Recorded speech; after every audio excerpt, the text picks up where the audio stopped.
मुख्तार के माफिया बनने की कहानी शुरू होती है फाटक से। मोहम्मदाबाद यूसुफपुर का बड़का फाटक। लेकिन जो पहचान बड़े फाटक की सिब्बतुल्लाह, अफजाल और मुख्तार ने दी है, वो पहचान इसकी नहीं थी। लोगों की नजरें इस बड़े फाटक पर झुकती थी। वजह थी इस खानदान की वो विरासत जिसने देश के लिए जिया, देश के लिए किया। इसी बड़ा फाटक में 1963 में मुख्तार अंसारी का जन्म हुआ। मुख्तार अपने घर में सबसे लंबा था। वॉलीबॉल, क्रिकेट, फुटबॉल सब कुछ खेलता था, लेकिन खेलने से ज्यादा जीतने पर इसकी नजर रहती थी। जैसे जैसे मुख्तार की लंबाई बढ़ती गई, वैसे वैसे उसमें दबंगपन भी आता गया। कुछ दिनों में ही वो दादागिरी, गुंडई को एंजॉय करने लगा। दुनिया जीतने का शॉर्टकट तरीका उसे नजर आया। ताकत और गुंडई के बल पर सब कुछ जीतने का फार्मूला आसान लगने लगा। लेकिन ये होता कैसे? 80 के दशक में जब मुख्तार अंसारी अपनी जवानी की दहलीज पर कदम रख रहा था, उस वक्त यूपी और बिहार की राजनीति में अपराध हावी हो रहा था। नेताओं को वोट चाहिए और अपराधियों को पैसा।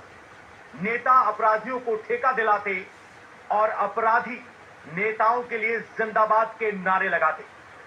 लीडर और क्रिमिनल का ऐसा कॉकटेल बना जिसका नतीजा था नेताओं के लिए वोट और अपराधियों के लिए नोट। मुख्तार इस कॉकटेल को यूसुफपुर मोहम्मदाबाद से 80 किलोमीटर दूर चिल्लू पार में कामयाब होते देख रहा था। कैसे बाहुबली हरिशंकर तिवारी ने गोरखपुर में ठाकुरों के वर्चस्व को तोड़ा और फिर मठ से लोहा ले लिया था। मठ को नीचा दिखाने को आतुर अफसरों ने हरिशंकर तिवारी का साथ दिया। हरिशंकर तिवारी का हाथा मठ के समानांतर सरकार बन गया। ठेके पट्टे तिवारी को मिलने लगे। तिवारी ने दूसरे माफिया वीरेंद्र प्रताप शाही को डाउन कर दिया। हरिशंकर तिवारी 1985 में विधायक बन गए। पूर्वांचल में अपराध का राजनीतिकरण यहीं से शुरू हुआ। ये वो शॉर्टकट था जहां खौफ था, रौब था और बेशुमार दौलत। मुख्तार को पहली एंट्री हरिशंकर तिवारी गैंग से मिली। हरिशंकर तिवारी के गैंग में गाजीपुर के दो भाई काम करते थे, साधु और मखनू सिंह। दोनों जब गाजीपुर आते तो तिवारी गैंग का जलवा जलाल बताते। मुख्तार से इनकी दोस्ती हो गई। जैसे ही हरिशंकर तिवारी विधायक बने, मुख्तार को अपनी मंजिल दिखने लगी।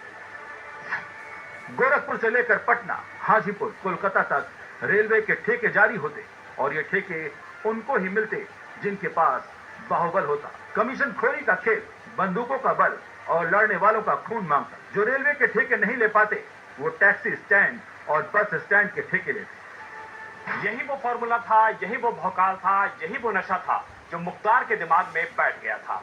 साधु और मखनू की दोस्ती ने मुख्तार को लाइन दे दी और मुख्तार रेलवे कोयले के टेंडर के धंधे में उतरने की सोचने लगा। लेकिन परिवार इसके लिए राजी नहीं था। ना ही पैसा था, ना ही बाहुबल। मुख्तार को सब कुछ खुद करना था और उसने समुद्र में उतरने से पहले ही धनबल और बाहुबल को बढ़ाने की तैयारी कर ली और प्राइवेट बस के धंधे में एंट्री कर ली। 80 और 90 के दशक में गाजीपुर की सड़कों पर जो बस चलवाता था, वो बाहुबली कहा जाता था। इसी से समझ सकते हैं कि बनारस से गाजीपुर होते हुए बलिया, मऊ, गोरखपुर तो बस चल सकती थी, लेकिन गाजीपुर की इंटरनल सड़कों पर बसें चलाने की जरूरत न तो सरकार कर सकती थी, न प्रशासन। अगर प्रशासन ने कोशिश की भी तो गुंडे उसे अपनी भाषा में समझा देते थे। सरकारी बसें तोड़ दी गईं, ड्राइवर और कंडक्टर पीट दिए गए। मोहम्मदाबाद से गाजीपुर, बलिया और बनारस के लिए प्राइवेट बसें चलती थी। इस धंधे में सच्चिदानंद राय का ही एक नाम था और जब मुख्तार के इस धंधे में एंट्री हुई तो सच्चिदानंद राय और मुख्तार के बीच अदावत शुरू हो गई। किसकी बस पहले निकलेगी को लेकर विवाद शुरू हुआ। सच्चिदानंद राय बड़का फाटक पहुंच गए। कुछ दिनों बाद सच्चिदानंद राय की हत्या हो गई। सच्चिदानंद